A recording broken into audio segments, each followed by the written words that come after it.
berlatar di tahun 1950 pada sebuah dojo yang ada di Tokyo.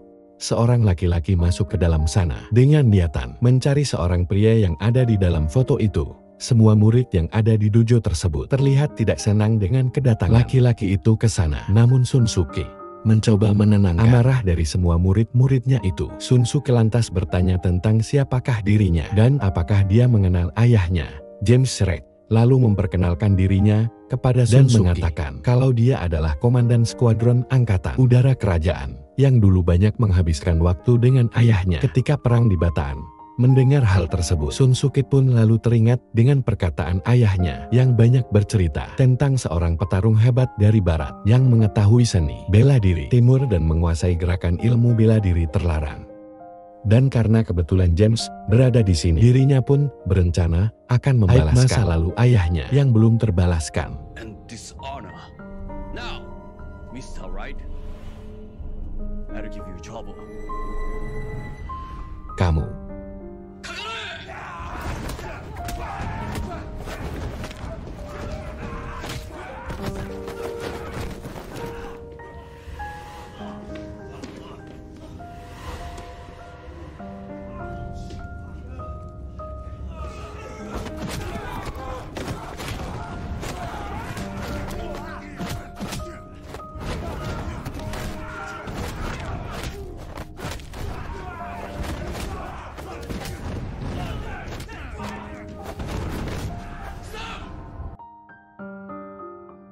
melihat 8 muridnya bisa dikalahkan James dengan mudahnya, Shunsuke pun segera menghentikan pertarungan itu dan bertanya tentang tujuan James datang ke tujuh ini.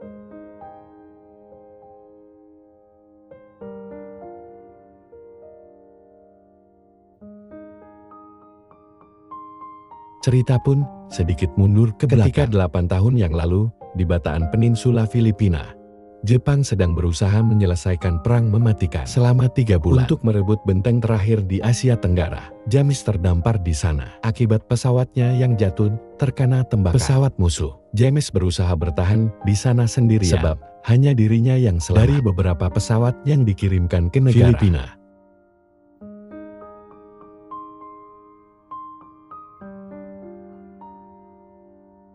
Para tentara Jepang yang mengetahui kalau telah ada yang diserang, mereka mencoba mencari di mana keberadaan dari pasukan Angkatan Udara Inggris yang tengah bersembunyi itu di dalam hutan penguin sulap, tanpa menyadari kalau James juga tengah bersiap dengan beberapa jebakan serta sergapan untuk membunuh para tentara Jepang di dalam hutan itu.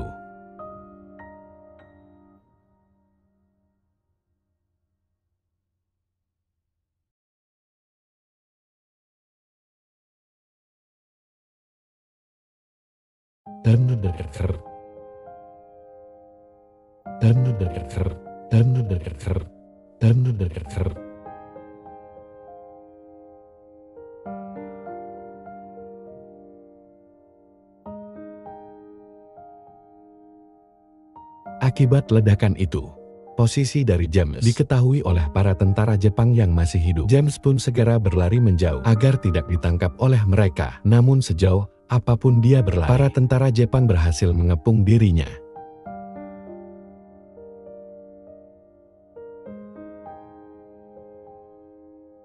Korporal Hirano segera meminta James untuk membuang pisaunya serta berlutut di hadapan dirinya. Dia lalu mengeluarkan pistolnya dan bersiap untuk menembak mati James. Namun entah kenapa, tiba-tiba dia mengurungkan niatannya itu dan malah meminta bawahannya untuk membawa James ke markas mereka. Tak lama James pun akhirnya tiba di camp militer Jepang. Pimpinan Letnan Kolonel itu lalu bertanya kepada James tentang apakah hanya dia yang selamat. Namun karena James memilih untuk bungkam, itu pun lalu segera memerintahkan Hirano untuk memenggal kepalanya. Para pasukan Amerika yang menjadi tahanan di sana pun hanya bisa melihat yang akan dieksekusi tanpa bisa melakukan apa-apa untuk menyelamatkan.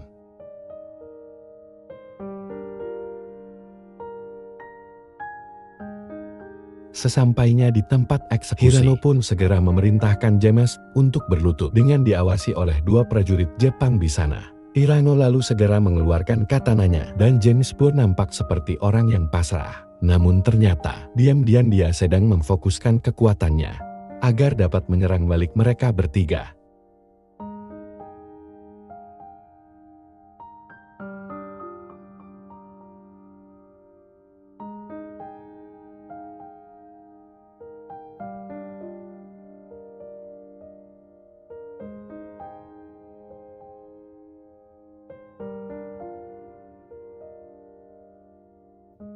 Setelah berhasil membunuh mereka bertiga, James pun segera pergi berlari, mencari tempat persembunyian dan tak sengaja malah menemukan rongsokan sebuah pesawat tak jauh dari camp militer. Namun, karena para pasukan Jepang telah berada di dekatnya, James pun memilih untuk berlari lagi, sampai di mana dia malah terkena jebakan jaring milik tentara Jepang.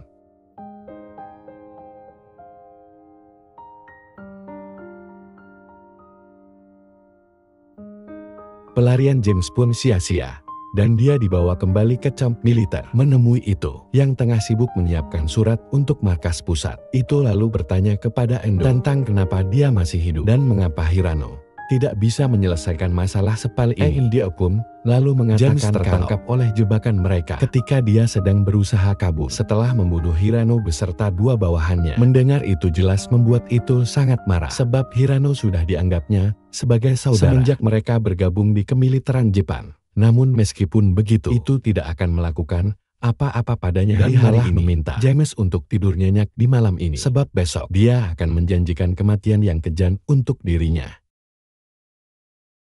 Sleep well when Commander Ray. Today you are victorious, but tomorrow you'll die.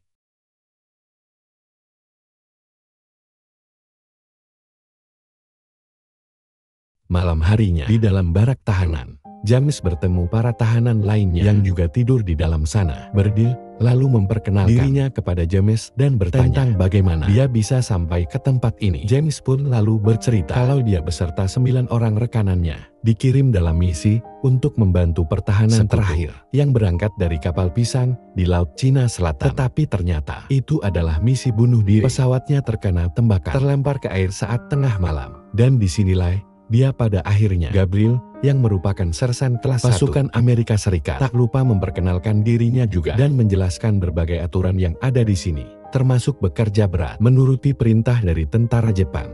Meskipun mereka semua di sini hanyalah tahanan, tetapi mereka juga mempunyai kapten yang bernama dia adalah seorang prajurit dengan pangkat tertinggi di antara mereka. Dia berada di barak yang berbeda dengan mereka, dan besok pasti dia akan bertemu dirinya. James pun lalu mengatakan kalau mungkin tidak akan ada hari esok untuknya, sebab dia telah membunuh orang yang paling dipercaya oleh itu. Esok hari pun tiba. Terlihat itu sedang mengawasi para prajurit yang sedang berlatih ilmu bela diri.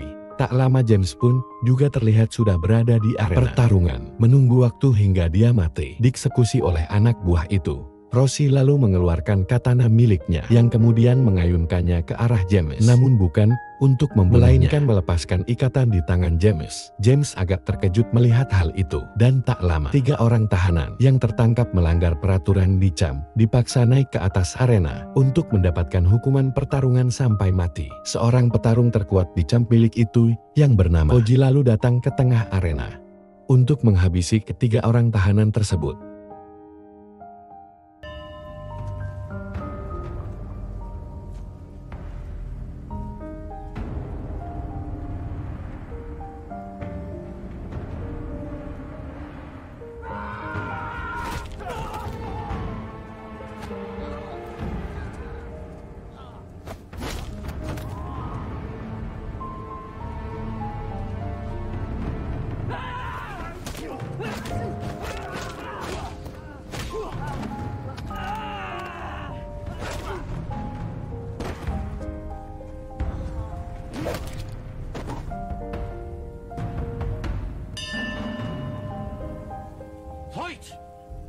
James pun dipaksa bertarung hingga mati dengan Koji yang terlihat sangat tak terkalahkan itu. Namun diam-diam ternyata kekuatan James sangatlah dahsyat, karena hanya dengan sekali tendangan serta satu saja Koji mati dalam sekejap mata.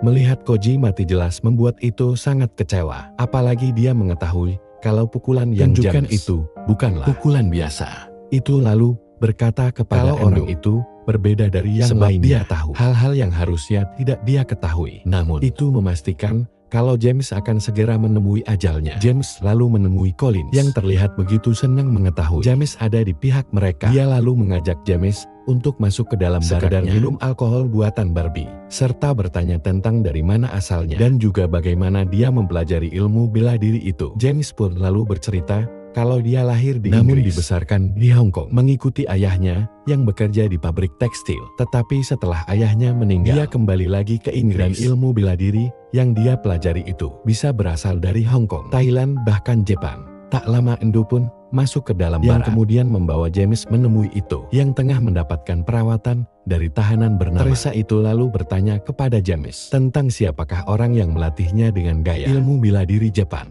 sebab tekniknya itu sangatlah terlarang. James memang tidak menjelaskan secara detail di manakah dia berlatih, namun kurang lebihnya itu tahu tentang siapa yang mengajarinya teknik itu. Itu sebenarnya ingin memberikan kembali kalung medali kesayangan milik James. Tetapi karena besok dia akan mati, itu akan menyimpannya sebagai kenang-kenangan. Di keesokan harinya, James pun tengah bersiap dengan apapun yang akan terjadi kepada dirinya. Dia lalu keluar dari barak menuju ke arena pertarungan, sebab di sana telah ada 3 orang tentara Jepang yang bersiap melawan dirinya.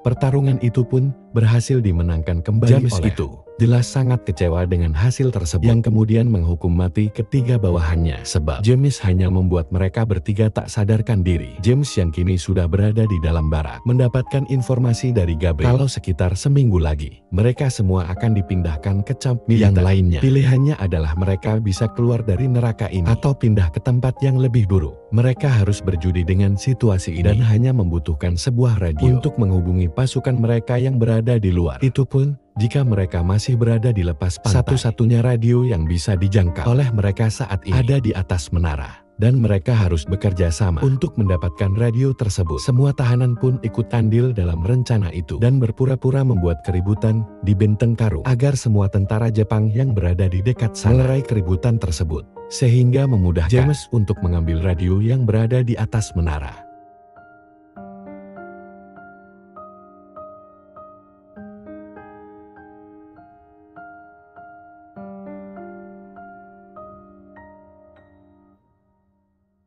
Rencana mereka pun berjalan dengan tanpa dicurigai oleh para tentara Jepang. Namun ketika James akan beranjak, Teresa memergokinya.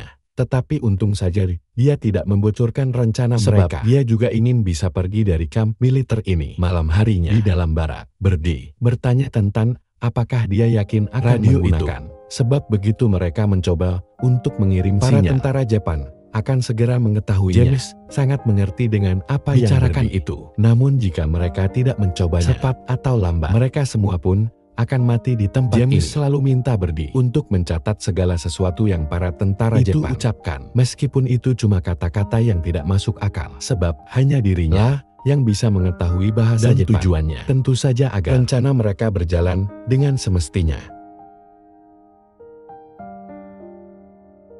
Di keesokan harinya, itu nampak sangat marah kepada para tahanan perang sebab ada individu yang telah pergi keluar area kamp. Itu lalu menunjuk satu persatu orang di sana. Hingga akhirnya ada 2 orang yang mengaku kalau mereka yang telah membuat keresahan tersebut. Mereka berdua sempat meminta maaf. Namun itu yang tidak peduli, segera memerintahkan bahwa hanya memenggal kepala kedua orang tersebut.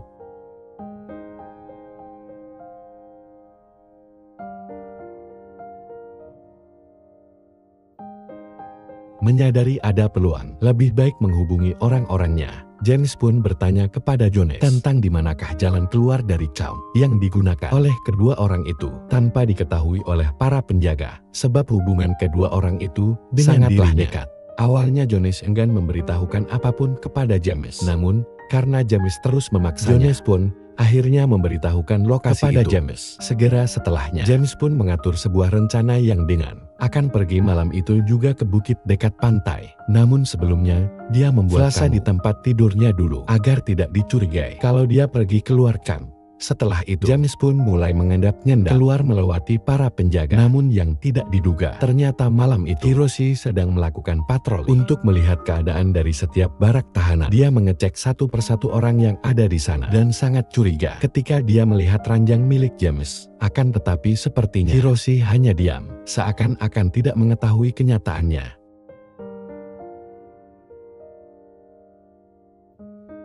Sementara itu di luar sana, James terus berlari di dalam hutan agar dia bisa segera memastikan dengan kalau masih ada sekutu di pihaknya yang masih berada di kepil pas pantai. Dia lalu mencoba menghubungi mereka lewat radio, namun karena yang dia dengar saat itu hanyalah saluran komunikasi antara pasukan Amerika menggunakan bahasa Navajo. Dia pun urung menggunakan radio tersebut. James pun lalu kembali menuju ke barak dan sempat melihat kondisi dari pesawat rongsok itu sebelum akhirnya dia kembali lagi ke dalam tahanannya. Esok paginya, James pun menceritakan kondisi semalam kepada Gablin dan Collins. Dia mengatakan kalau kondisi malam itu sangatlah gelap. Namun orang-orang Amerika mendekat sebab dia tahu kalau mereka sedang berkomunikasi menggunakan bahasa Navajo. James memang tidak mengetahui apa arti dari ucapan mereka. Namun dia meyakini kalau bahasa yang digunakan adalah bahasa Navajo. Selain hal itu, dia juga menemukan pesawat layang di dekat perbukitan dan berencana akan menggunakan pesawat itu sebagai pelarian mereka. Dengan hal tersebut, Collins pun menganggap kalau James karena di dalam pesawat itu tidak ada mesin sebagai pendorong utama pesawat. James pun membenarkan ucapan Collins tentang pesawat layang yang memang tak bermesin. Namun dia tidak perlu khawatir sebab dulu dirinya pernah melakukan misi pelatihan menggunakan pesawat penarik. Mereka hanya butuh seorang pilot yang terampil dan bisa terbang rendah untuk mengaitkan tali penarik pada pesawat layang dengan terbang lintas. Jika pilot datang lurus dan tidak ada pohon, batu atau apapun di sekitar 50 yard di depan, maka pesawat layang itu akan naik. Tak lama beberapa bawahan itu datang ke sana menjemput James. Sebab itu ingin mengetahui tentang apakah James atau teman-teman Amerikanya mengetahui tentang bahasa Navajo, bahasa dari suku Indian. James yang sudah tahu tentang kemana arah ini pembicara mengatakan kalau dia tidak tahu apa-apa tentang bahasa ini sebab yang dirinya ketahui bahasa ini hanya bisa dimengerti oleh Indian saja. Dan jikapun ada di antara orang-orang Amerika itu yang bisa mengerti bahasa Navajo, dia yakin kalau mereka pun tidak akan mengajari dirinya. Tidak puas dengan jawaban James, itu pun segera meminta bawahannya untuk membawa pergi James karena dia ingin menghukum James lebih keras dibandingkan kemarin-kemarin. Melihat pemimpinnya khawatir, Endo minta izin itu untuk menghabisi James dengan tangannya sendiri. Itu yang perasaannya saat ini sedang tidak meminta Endo untuk berpikir lebih luas lagi daripada hanya sekedar membunuh James. Sebab seharusnya dia bisa berpikir kalau dalam waktu dekat ini akan terjadi perang besar di tempat ini. Orang Amerika semakin dekat menuju pulau dan ini. Dengan James yang masih berada di sini, orang Inggris pun pasti juga akan menuju ke tempat ini. Dia memang tidak bisa mengerti bahasa Navajo, tapi perasaannya mengatakan jika sesuatu sedang terjadi di hadapan semua orang, James pun dihukum oleh itu sebagai percontohan kepada semua para tahanan perang. Kedua tangannya diikat dan tubuhnya dipukuli menggunakan kayu rotan berkali-kali. Yahya.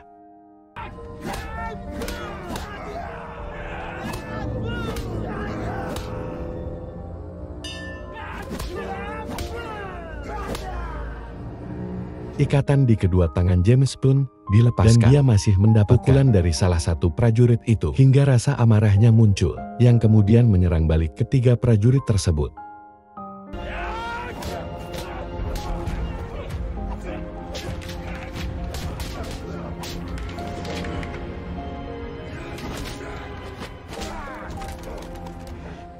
Endo memukul wajah James menggunakan senapan hingga dia tak mampu berdiri lagi dan bertanya kepada tuannya itu tentang apa perintah selanjutnya. Itu tidak menjawab pertanyaan tersebut yang lalu berjalan ke atas arena yang kemudian menembaki beberapa orang tahanan di sana.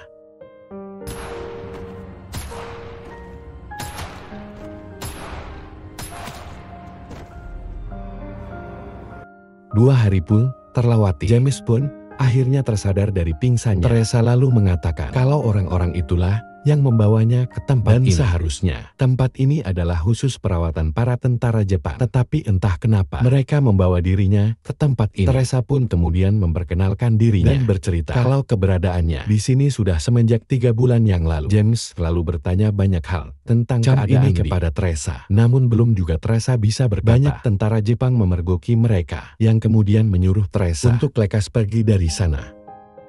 Malamnya James pun dikejutkan dengan suara tembakan di luaran sana, serta kehadiran Endo serta itu di hadapannya. Di hadapan dirinya, Ito mengatakan jika di luaran sana dia sedang mengajari demonstrasi kepada orang-orangnya tentang sebuah kematian. Jika berani kabur dari tempat ini, Ito senang melihat James bisa pull dengan cepat sebab dia ingin menyaksikan lagi teknik tangan kosong yang diajarkan oleh senseinya itu. Dia memang tidak mengerti kata-kata Navajo, tetapi secara garis besarnya itu memahami jika akan terjadi sesuatu yang besar di sini. Seharusnya mereka tidak senang mendengar hal itu. Jika sampai sesuatu yang buruk terjadi, maka bukan hanya dirinya sajalah yang mati, melainkan mereka semua juga tidak ada yang selamat. Segera setelahnya, James pun kembali ke barak dan disambut dengan berbagai pertanyaan mengenai keadaan dirinya. Birdie lalu memberikan informasi yang dia dapatkan dari radio kepada James. Jika militer Amerika telah merintah kepada semua perwira tinggi Jepang untuk tidak melakukan penyiksaan terhadap tawanan perang sesuai dengan perjanjian perang, dan militer Amerika Serikat beserta dengan sekutu akan bertindak tegas jika tentara Jepang berani berbuat seperti itu, sebab mereka sudah mempunyai bukti tak terbantahkan tentang degradasi dan kebrutalan yang dialami oleh tawanan perang Amerika dan sekutu. James yang mendengar hal sebenarnya itu tidak terlalu lantaran senang. Itu bisa saja berbuat nekat dengan melakukan kasih habis-habisan dengan membawa ikun juga serta mereka mempertanggungjawabkan kesetiaannya kepada kekaisaran Jepang. Tak ingin perjuangan mereka sia-sia, Gabriel dan James berencana pergi melihat kembali pesawat layang itu untuk memastikan lagi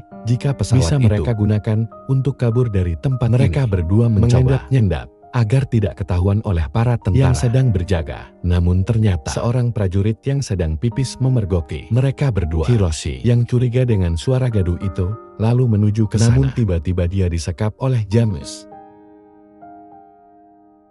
Gabriel ingin sekali membunuh Hiroshi, tetapi James menahannya karena dia tahu kalau Hiroshi berbeda dengan yang lainnya. James selalu meminta sedikit bantuan agar Hiroshi dia mau membantu mereka berdua, dan sepertinya Hiroshi pun mau menuruti permintaan James. Mereka berdua masih berusaha mengendap, namun melihat Collins yang tengah membunuh salah satu penjaga di sana juga membuat rencana mereka agak sedikit terganggu. James dan Gabriel pun sudah kembali ke barak bertepatan dengan para tentara Jepang yang masuk ke dalam barak untuk menghitung jumlah tahanan di dalam barak. Dengan benar, esok harinya para tahanan pun disuguhkan dengan pemandangan Collins yang tengah mendapatkan siksaan dari anak buah itu. Itu lalu bercerita semalam telah ada beberapa tahanan telah meninggalkan barak serta menyerang para penjaga. Ito tahu kalau Collins tidak sendirian, maka oleh sebab karena itu dia berharap ada yang mau mengakuinya. James dengan lantang mengatakan kalau sebenarnya dia adalah orang di balik kegaduhan semalam. Jadi lebih baik hukum dirinya saja daripada mereka menghukum yang tidak bersalah. Itu lalu mendekati James dan memintanya untuk membuktikan semua itu dengan cara mempraktekkan dia membunuhnya. Gunakan jurus terlarang terhadap tahanan di sana. Namun karena James enggan melakukan itu, pun lalu menggantikan James dalam tahanan tersebut. Segera setelahnya, itu pun lalu segera memerintahkan ketiga anak untuk menghabisi Collins di atas arena pertarungan.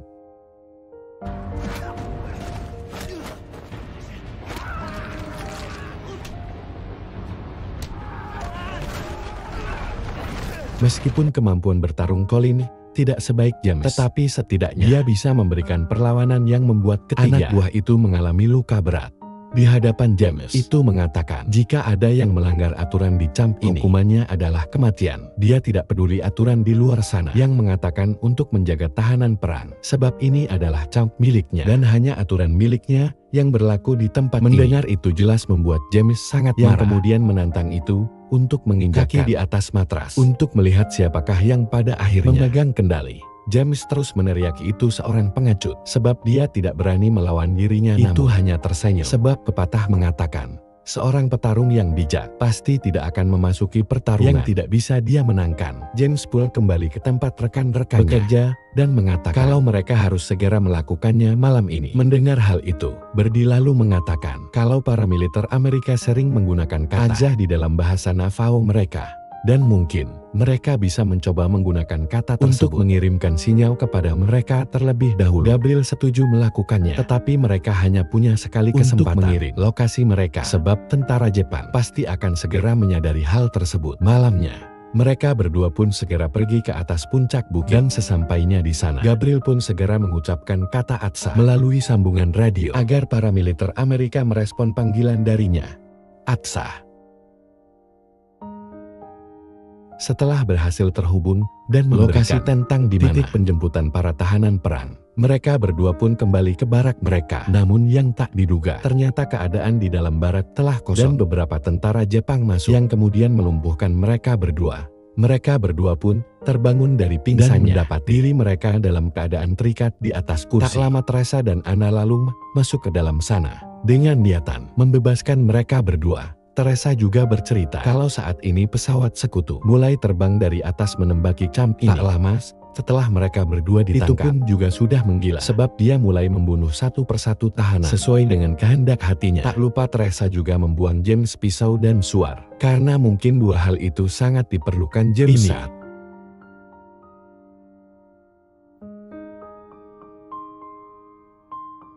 segera setelahnya, mereka berempat pun diam-diam mulai kembali ke dalam camp untuk mengambil radio. Yang terlihat, suasana di dalam camp mulai sangat kacau sebab para tahanan mulai ditembaki dengan brutal. Mendapati radio penghubung mereka rusak, James pun mengajak mereka untuk pergi ke menara. Satu-satunya radio yang bisa mereka gunakan ada di tempat tersebut. James selalu berniat untuk naik ke atas menara. Namun Teresa menghentikannya sebab dia dan anak yang akan mengalihkan perhatian penjaga menara.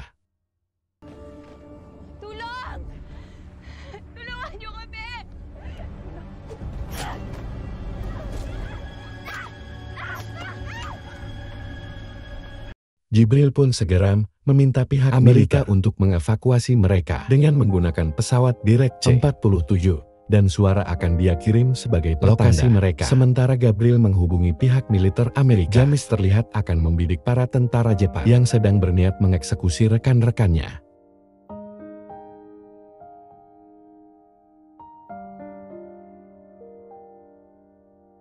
Terjadi kecausan di sana sehingga membuat keadaan semakin menegangkan.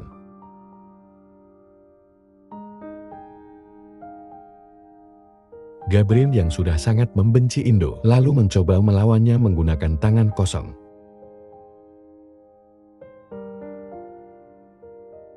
Untung saja Gabriel diselamatkan oleh Collins ketika dia akan dibunuh oleh Indo. Dan Collins selalu memintanya untuk pergi sementara dia akan melawan Indo.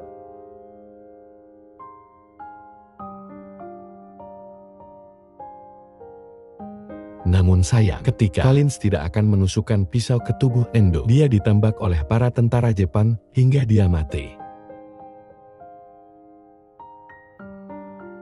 Itu yang saat ini di dalam baraknya, seperti sudah menunggu kedatangan James sebab dia ingin melakukan pertarungan dengan James.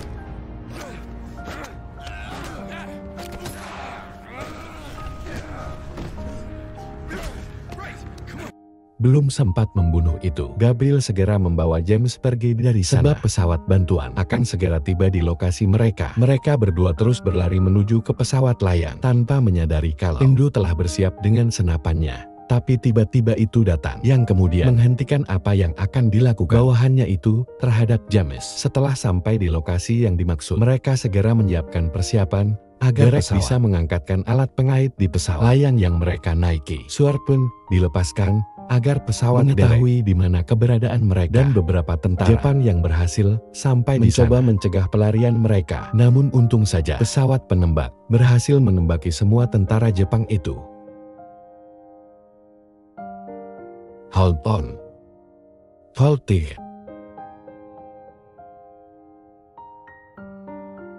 Meskipun tidak berhasil membawa semua para tahanan pergi dari sana, setidaknya James berhasil membawa beberapa di antara mereka dalam hatinya kalau dia akan kembali lagi ke sana untuk menyelamatkan mereka semua.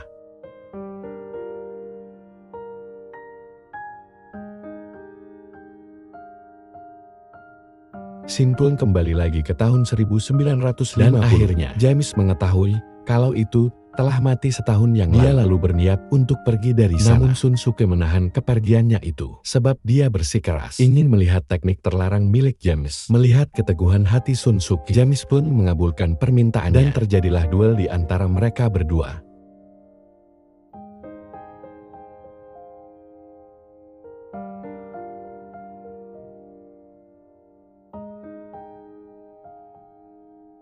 Meskipun Shunsuke sudah tahu kalau dirinya telah kalah, dia masih denial kepada James untuk menunjukkan teknik terlarangnya, dan James yang pada akhirnya terluluhkan oleh niatan Shunsuke, lalu menunjukkan pukulannya itu di hadapan dirinya.